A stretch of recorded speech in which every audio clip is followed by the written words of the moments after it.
Back with a new video.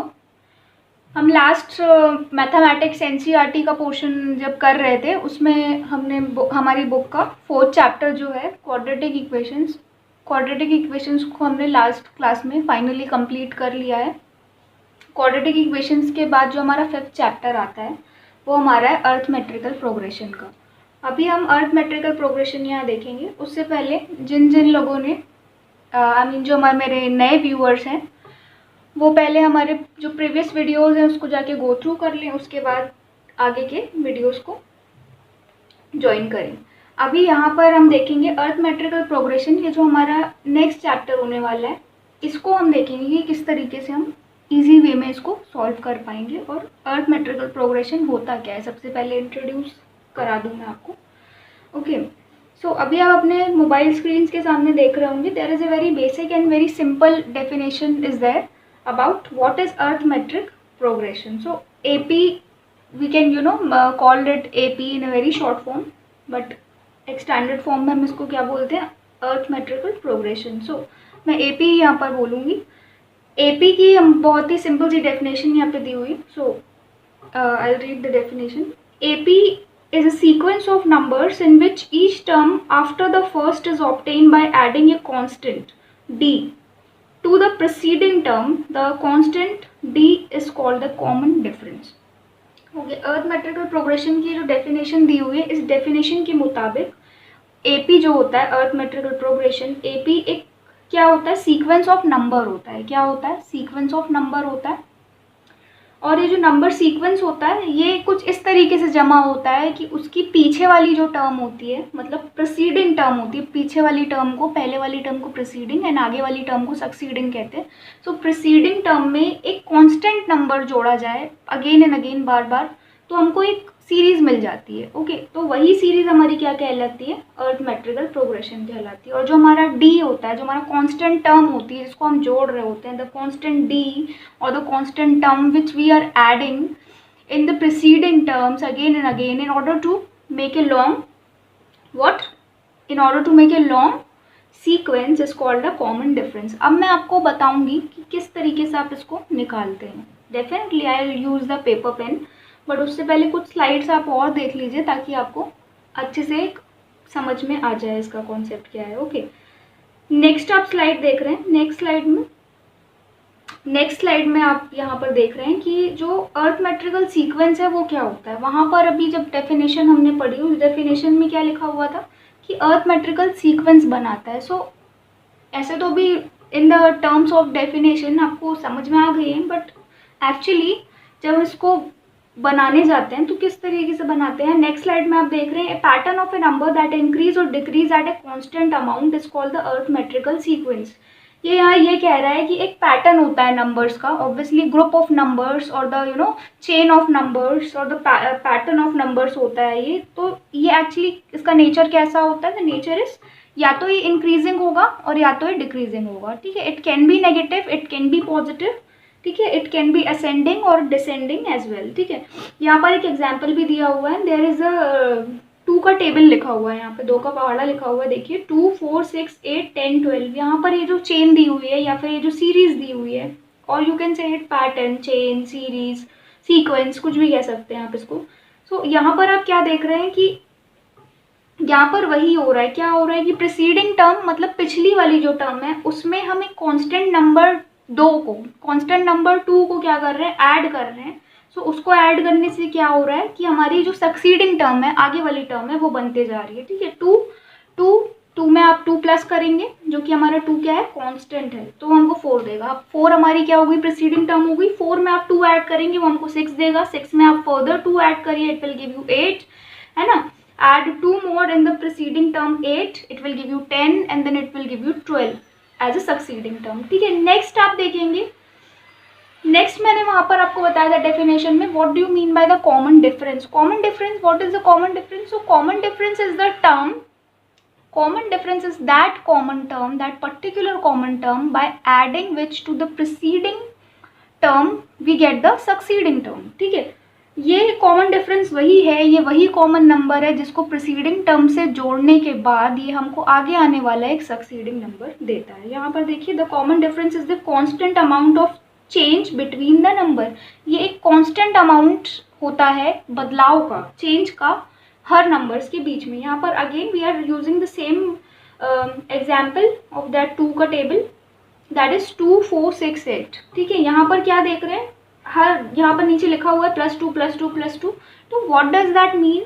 इसका मतलब ये है कि दोनों नंबर्स के बीच का जो फासला है या दोनों नंबर्स के बीच का जो डिफरेंस है, और ऐसा डिफरेंस जो कि क्या कर रहा है, एक चेंज क्या कर रहा है, बदलाव को वहाँ पर ला रहा है। That mean which kind of the change और बदलाव, like 2 become 4, 4 become 6 and 6 become 8, to changing the number, ठीक है, इन ए सक्सेसिंग मैनर।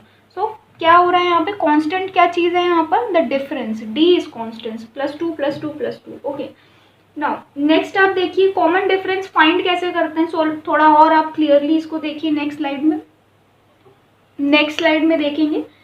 सो यहाँ पर क्या है, again we are using the same example 2 4 6 8। नीचे आप देख रहे हैं वहाँ पर एरो का साइन बना हुआ है, under the sign of the arrow. यहाँ पर क्या किया है हमने, हमारी जो succeeding term minus preceding term will give you the common difference. So 4 - 2 give you the common difference 2। 6 में से 4 को आप सब्सट्रैक्ट कर देंगे, it will give you 2। 8 subtract by 6, it will give you 2।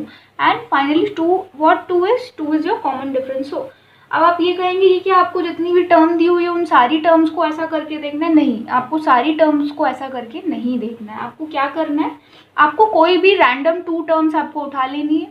पूरी जो सीरीज आपको दी रहेगी कहीं से भी आप 2 टर्म्स को क्या कर लीजिए, उठा लीजिए, 2 सक्सीडिंग टर्म्स को, एक के बाद एक जो कंसेक्यूटिव टर्म्स में बोलूँगी, कंसेक्यूटिव टर्म्स को आप उठा लीजिए। कंसेक्यूटिव टर्म्स को आप क्या करिए, सक्सीडिंग टर्म से प्रीसीडिंग टर्म को आपको क्या करना है, माइनस करना है, सब्सट्रैक्ट करना है, और फिर आपका क्या कॉमन डिफरेंस आ जाएगा। कंसेक्यूटिव, एक और यहाँ पे टर्म आता है कंसेक्यूटिव। प्रीवियस वीडियोस में मैंने आपको बताया था कि कंसेक्यूटिव क्या है, मुझे अच्छे से ध्यान है कि बीच में कहीं पर कंसेक्यूटिव का मतलब मैंने आपको बताया था। सो मैं आपको यहाँ पर बता देती हूँ कि कंसेक्यूटिव होता क्या है। कंसेक्यूटिव होता यह है कि मतलब इमीडिएट बाद कोई नंबर का आना, या फिर एक पर्टिकुलर पैटर्न को फॉलो करते हुए उस नंबर का क्या करना, सक्सीड करना या आगे बढ़ना। जब जैसा कि यहाँ पर टेबल लिखा हुआ है 2 का, यहाँ पर क्या है आपका डिफरेंस कितना है, 2 का चल रहा है, there is the difference is 2। और वो हर नंबर, उस डिफरेंस के साथ एक खासियत ये है कि वो डिफरेंस हर नंबर के साथ चल रहा है। सो ये हमारी क्या है, कंसेक्यूटिव टर्म्स भी कहलाएंगे। ठीक है, अब मैंने आपको बताया था कि ये जो सीरीज है, the series can be positive, series can be positive and can be negative also. So ये भी आप देख लीजिए, है ना, can be ascending, can be descending. ठीक है, नेक्स्ट स्लाइड में आप देखिए, नेक्स्ट स्लाइड में आपको क्या दिख रहा है, 2 8 14 26। ये एक सीरीज दी हुई है। इस सीरीज को आप अभी क्या करके देखेंगे, कॉमन डिफरेंस निकाल के देखेंगे तो आपको क्या दिखेगा, यहाँ पे +6। यहाँ पर क्या कर रहे हैं हम, 5 6 को क्या कर रहे हैं, नंबर 6 को जोड़ते जा रहे हैं हर टर्म प्रीसीडिंग टर्म के साथ। तो हमको क्या मिल रहा है, एक सक्सीडिंग टर्म मिल रहा है। तो यहाँ पर कॉमन डिफरेंस अपना 6 है। मतलब ये टर्म हमारी कैसी है, this whole sequence is positive. कैसा है ये होल सीक्वेंस, हमारा पॉजिटिव वे में चल रहा है। नीचे आपका दूसरा एग्जाम्पल लिखा हुआ है, यहाँ पर दिख रहा है आपको, यहाँ पर इट लुक्स लाइक कि यहाँ पर 5 का टेबल लिखा हुआ है उल्टा। ठीक है, 50 45 40 35 30। यहाँ पर क्या हो रहा है, हर टर्म में से आपको क्या करना है, -5 को आप क्या कर रहे हो, सब्सट्रैक्ट कर दे रहे हो। 5 को आप सब्सट्रैक्ट कर रहे हो तो आपका क्या आ रहा है, आपकी सक्सीडिंग टर्म आ जा रही है। सो यहाँ पर आपका कॉमन डिफरेंस कितना होने वाला है, -5 होने वाला है। क्यों -5 होने वाला है, क्योंकि मैंने आपको क्या बताया था, सक्सीडिंग टर्म से आपको प्रीसीडिंग टर्म को सब्सट्रैक्ट करना है। सो कोई भी, चलो मैं रैंडम ले लेती हूँ, 50 एंड 45 में ये 2 टर्म्स ले लेती हूँ। सो हमारा क्या होगा, 45, देखिए मैं आपको यहाँ पर करके बताती हूँ, ये टर्म आपकी कैसी है, 50 45 40 35 30, ये आपकी टर्म है। तो मैंने आपको क्या बोला था, कोई भी आप रैंडम टर्म ले लीजिए। मैंने I take this 2 terms at random. मैंने आपको क्या बताया था, ये आगे वाली आपकी कैसी होगी, this is succeeding, this is preceding. So formula is succeeding term minus preceding term will give you the D, common difference. ठीक है, इसको आप क्या लिखते हैं, इसको स्मॉल डी भी लिखते हैं। So this is 45 - 50 is equal to -5। Okay, so आपका डी कितना आ गया, your D will be -5। Okay, like in this way we can determine the common difference. Okay, so finally ये इतना आपको समझ में आ गया होगा कि आपका सीक्वेंस क्या होता है, कॉमन डिफरेंस क्या होता है ना, एक कंसेक्यूटिव सीरीज क्या होती है, ये आपको समझ में आ गया होगा। अभी जो आपको क्या करना है, अभी सिंपल आपको जिस फॉर्मूले की ज़रूरत होगी वो कौन सा फॉर्मूला है। सो नेक्स्ट आप स्लाइड देखेंगे, नेक्स्ट स्लाइड में यहाँ पर एक फॉर्मूला आपको दिखाई दे रहा है, that is very simple, an is equal to a1 plus n-1 close the bracket and that multiply by d। So यहाँ पर लिखा भी हुआ है a आपका क्या है, a आपकी उस सीरीज की पहली टर्म होती है, ठीक है, सबसे पहली टर्म। जैसे आपको यहाँ पर एग्जाम्पल मैंने लिखवाया 50, 45, 40, 35, 30 वाला, तो उसमें पहली टर्म a n आपका क्या होगा, 50 होगा। यहाँ पर ये नहीं देखा जाएगा कि ग्रेटर क्या है, लेस नंबर क्या है, ठीक है, और ऐसा कुछ रूल नहीं है। यहाँ पर सिंपल क्या है, पहली टर्म आपकी a होगी। फिर n क्या होता है, number of the terms in the sequence. इस पूरे सीक्वेंस में total number of the terms कितने हैं, आखिर कितने टर्म्स वहाँ पर मौजूद है, 5, 10, 20, 50, ठीक है। d क्या होता है, वो कॉमन डिफरेंस होता है, वो आपको पता ही है। और an क्या होता है, ये आपकी पोजीशन बताती है, कोई भी पर्टिकुलर नंबर जो आपको डिफाइन करना है, डिटरमाइन करना है, उसकी पोजीशन आपको बताती है। an term in the sequence, nth term बताती है आपको सीक्वेंस का, ठीक है। फाइनली यहाँ पर आप देखिए की पॉइंट क्या क्या है, key points in the arithmetical sequences, ये काफ़ी इंपॉर्टेंट है। If you people want it, you can take the screenshot of this, ठीक है, and note it down. Definition of the arithmetical sequence, there is a common difference between any two consecutive numbers, ये आपको पता ही है, दो consecutive numbers के बीच में क्या होता है, कॉमन डिफरेंस होता है। तो ऐसी जो क्या होती है सीक्वेंस होती है हमारी एपी या फिर अरिथमेटिकल प्रोग्रेशन, अरिथमेटिकल सीक्वेंस कहलाती है। ओके, नाउ अब आप देख रहे हैं, अब आप क्या देख रहे हैं, हम यहाँ पर नेक्स्ट क्या है, notation of the term in an. Notation भी आपने देख लिए, ठीक है। इस सीरीज को अपन बनाते कैसे हैं, ये लिखा हुआ है a आपका पहला नंबर होता है, a प्लस डी, मतलब वो प्रीसीडिंग नंबर प्लस आपका प्रीवियस क्या कॉमन डिफरेंस d, ओके। तो इसको आपको क्या करना रहता है, ये आपका जो a है पहली टर्म है, उसमें आपको कॉमन डिफरेंस को जोड़ना रहता है और यही आपको करते रहना होता है। सो आप क्या निकाल लेते हो, पूरी सीरीज आपके पास होती है। nth टर्म और the general term of an arithmetical sequence, इसकी जो जनरल टर्म है वो आप देख लीजिए, इसकी जनरल टर्म क्या होती है, a प्लस ब्रैकेट में n-1 d, ये इसकी जनरल टर्म होती है।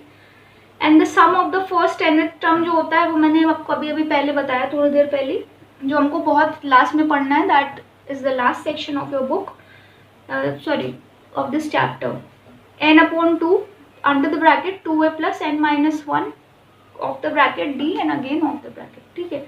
ये वाला जो फॉर्मूला है इस सम ऑफ द फर्स्ट टर्म का होता है, ठीक है। ये आपको समझ में आ गया। मैं एक बार और आपके लिए वो जनरल टर्म जो बता रही हूँ, जो actually very important for this you know initial 2 chapters of this chapter, initial 2 exercise of this chapter. So ये देखिए फिर से आपके सामने है, ये आपकी क्या है, जनरल टर्म है, an is equal to a1 plus n-1 and d, ये आपकी क्या होती है, ये आपकी जनरल टर्म होती है, ठीक है। सो आपको ये इतना तो आपको समझ में आ गया होगा, ये मैंने आपको काफ़ी ब्रीफ में इंट्रोडक्शन दे दिया है इसके बारे में। अब मैं आपको चलिए कुछ सम इससे रिलेटेड कराती हूँ। ये आपको दिख रहा है, इसमें क्या बोल रहा है, इन विच of the following situation does the list of numbers involved mark an arithmetical progression and why। इसमें से ये कुछ कंडीशन आपको दी हुई है, ये कंडीशन से आपको वो क्या पूछ रहा है कि आप ये बताइए इनमें से वो कौन सी कंडीशन है जिसमें जो नंबर्स इन्वॉल्व हो रहे हैं, वो जो नंबर्स होंगे वो नंबर्स किस तरह का सीरीज बनाएंगे, एपी या अरिथमेटिकल प्रोग्रेशन जैसा सीरीज बनाएंगे। तो पहला मैं आपको बता देती हूँ, the taxi fare after each kilometre when the fair is 15 for the first kilometre and the 8 for the each additional kilometre, ठीक है। ये क्या बोल रहा है, आप एक टैक्सी फेयर, एक टैक्सी का भाड़ा ये पूछ रहा है आपसे। तो वो आपसे क्या बोल रहा है, टैक्सी वाले ने ये बोला है कि सबसे पहले जो पहला किलोमीटर होगा, आपके पहला किलोमीटर होगा जहाँ से आपको वो पिक करेगा और जहाँ तक वो आपको ड्रॉप करने वाला है, फॉर द 1 किलोमीटर वो आपसे 15 रुपये लेगा। और उसके बाद अगर आप क्या करोगे, फर्दर आप किलोमीटर्स, मतलब अगर आपको आगे और किलोमीटर्स ट्रैवल करना है तो हर एक ईच किलोमीटर के लिए वो कितना 8 रुपये और आपसे जोड़ेगा।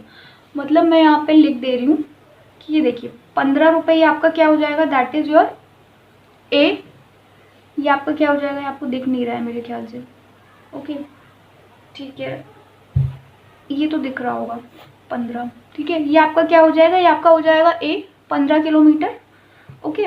फिर ये क्या बोल रहा है, आपको क्या करने को बोल रहा है, 15 किलोमीटर के बाद वो 8 रुपीज़ और जोड़ेगा for the further extra kilometre. So 15 में आप क्या करेंगे, 8 को जोड़ देंगे, दिस विल गिव यू 23, तो ये आपका नेक्स्ट हो जाएगा। फिर अगर आपको और फर्दर किलोमीटर्स जानना है, आप इसमें 8 को क्या करिए और जोड़ दीजिए, ठीक है।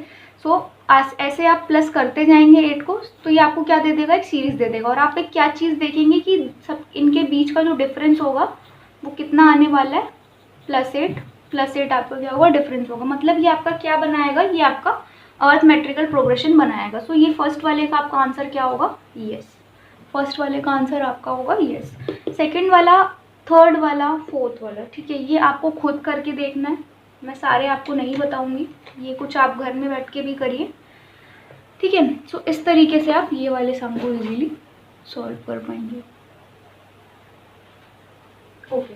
अब आप देखिए नेक्स्ट आपका जो है, ये आपको क्या बोल रहा है, राइट द 4 टर्म्स, ये आपको बोल रहा है राइट द 4, ये आपको बोल रहा है 4 टर्म्स लिखने के लिए बोल रहा है, और आपको उसने गिवन क्या क्या दिया हुआ है, a = आपको 10 बोल रहा है और d = आपको 10 बोल रहा है। बिल्कुल ऊपर वाली कंडीशन है, आपको उसने a बता दिया, आपको उसने d बता दिया, और वो बोल रहा है आपको उसकी टर्म बताना है। सबसे पहले मैंने आपको सीरीज बताई थी कैसे लिखते हैं, a + d, ठीक है, इस तरीके से आपको उसको लिखना होता है। मैंने आपको बताया था ये वाला सीक्वेंस, और ये फर्दर ये आपका आगे चलता जाता है, ओके। अब देखिए मैं इसको करके बताती हूँ आपको। a आपका कितना है, a आपका 10 है, यहाँ पर a कितना है, 10 है, और डिफरेंस कितना है आपका 10 है, ओके। सो ये हो जाएगा 10, ये हो जाएगा 20, ठीक है। इसमें आप क्या करेंगे, इसमें आप फर्दर यहाँ पे 220 + d, मैंने आपको बताया था ये आपकी क्या हो जाएगी, प्रीसीडिंग टर्म हो जाएगी। प्रीसीडिंग टर्म में आप क्या जोड़ेंगे, d जोड़ेंगे, तो ये आपकी ये आपकी क्या आ जाएगी, सक्सीडिंग टर्म आ जाएगी, ठीक है। सो ये आपका क्या हो जाएगा, 20 + 10 30, इसमें आप फर्दर क्या करेंगे, 10 आपको क्या करना है, प्लस करना है, यह हो जाएगा आपका 40, and again further by adding 10 you will get 50। So this would be your series और टर्म, ठीक है। इस तरह के क्वेश्चन आप मेरे ख्याल से कर पाएंगे, ये बहुत ही ईजी है। ये वाली जो टर्म है आपको, आप आसानी से इनको सॉल्व कर पाएंगे। देखिए ये तो बात हो गई कि आपको सीरीज कैसे बनाना है, ठीक है। नेक्स्ट आपका जो क्वेश्चन है, नेक्स्ट आपका कहता है आपको क्या बताना है, कॉमन डिफरेंस बताना है। नेक्स्ट आपको क्या बताना है, I am really sorry for my poor hand writing, but पता नहीं क्यों इतनी गंदी हैंड राइटिंग आ रही है, ओके। सो कॉमन डिफरेंस आपको बताना है, टर्म्स में लिख दे रही हूँ, 1 -1 -3, ये आपकी सीरीज हो गई। कॉमन डिफरेंस लिखने का मैंने आपको क्या एक फंडा दिया था, मैंने आपको बताया था कॉमन डिफरेंस के लिए, आप कोई भी 2 टर्म्स रैंडम उठाइए, आप इन दोनों को ले लीजिए, इन दोनों को ले लीजिए, या फिर इन दोनों को ले लीजिए, किसी भी, but it must be consecutive. कैसी होनी चाहिए वो, कंजिक्यूटिव। आप ऐसा नहीं कर सकते कि आप ये वाला 3 ले रहे हैं, ये वाला 3 और ये वाला 3 आप ले रहे हैं, ये गलत हो जाएगा। आपकी टर्म्स कैसी होनी चाहिए, कंजिक्यूटिव होनी चाहिए, एक के बाद एक प्लेस होनी चाहिए, ओके। देखिए सो मैं क्या करती हूँ, मैं एक काम करती हूँ, मैं ये वाली टर्म्स ले लेती हूँ, कि मैं ये वाली टर्म्स ले रही हूँ, ये आगे वाली आपकी सक्सीडिंग होगी, आपकी प्रीसीडिंग होगी। मैंने आपको क्या बताया था, succeeding minus preceding is equal to difference d। तो सक्सीडिंग टर्म आपकी कितनी है, -3, माइनस करना है आपको किससे, प्रीसीडिंग टर्म से। आपकी प्रीसीडिंग टर्म कितनी है, दैट इज -1। तो ये आपका क्या हो जाएगा, देखिए -3 plus minus minus minus plus, so -3 में से 1 जाएगा तो विल गिव यू -2, ठीक है। ये आपका क्या हो जाएगा, कॉमन डिफरेंस। इस तरीके से आप इसको क्या कर पाएंगे, सॉल्व कर पाएंगे। कॉमन डिफरेंस आप बिल्कुल ऐसे ही निकाल पाएंगे, ठीक है। देखिए अब आपको क्या करना है, आगे के सम आप कोशिश करेंगे कि आप इसमें से सॉल्व कर पाएँ, काफ़ी इजी है। ठीक है, नेक्स्ट एक्सरसाइज में मैं आपको फाइनली बताऊंगी कि जो जनरल फॉर्मूला है, जनरल फॉर्मूला को आप किस तरीके से इस्तेमाल करते हैं। ओके, सो जनरल फॉर्मूला को कैसे इस्तेमाल करते हैं हम वो भी देखेंगे, और कुछ हमारे और भी वर्ड प्रॉब्लम्स मिलेंगे आगे, हम उसको भी सॉल्व करने की कोशिश करेंगे। ओके, सो आज की वीडियो ये वाली यहीं तक। If you like this video, please like, share, subscribe, and don't forget to press the bell icon to get more interesting video on this subject. And yeah, very important, अभी इतना pandemic से जूझ रहा है पूरा देश, so सबसे ज़्यादा इम्पोर्टेंट ये है कि आप लोग जहाँ भी हो वहीं पर रहें, and stay home, stay safe, and please help the poor, help the others who actually need your help. ठीक है, डोनेट करने से ज़्यादा बेटर है पैसे कि आप लोग जहाँ भी आपका रीचेबल हो, वहाँ जहाँ मतलब आपकी पहुँच हो, जहाँ तक आपकी नज़र पड़ती हो, और अगर वहाँ पे कोई नीडी है आपके आसपास, सो प्लीज़ ऐसे नीडी और पुअर लोगों की मदद करिए। खाना, पानी और मतलब बेसिक चीज़ें जो उनको ज़रूरत है जिन चीज़ों की, प्लीज़ वहाँ तक आप लोग अगर पहुँचा सकते हैं, हेल्प कर सकते हैं तो प्लीज़ हेल्प करिए, और अगर नहीं कर सकते हैं तो प्लीज़ घर में रहिए, यही बहुत बड़ी हेल्प होगी। Stay home, stay safe, and thank you so much for watching this video.